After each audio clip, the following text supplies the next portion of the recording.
Guys, usap ko. Nadaot po ng alternator guys. Nag-ilis ko kining kuan. Yung slip rings kaniyo. Doon sa ilalim, puro okay na, nataod na. Istingan na lang ako guys. Kani, ikan sa positive. Negative ground. Kani positive. Ang battery guys, 12.2.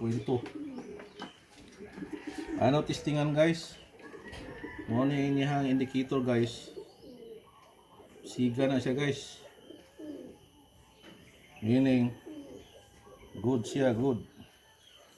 Mo ni inyahang indicator light sa battery indicator light. Pag imong push up eh. Pag imong connect diri guys. Positive. Nasa yung magnet oh. Awa to. Okay so. So ito pa nag-function guys. Kuha ni mo. Taga. Magnet. Kuha. Ika. Tapos na pag-install ang ano guys. Ang alternator. Karga na guys.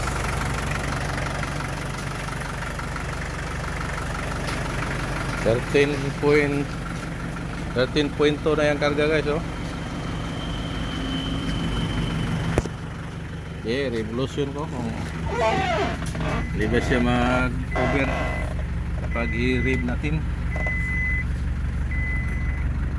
Guys oh.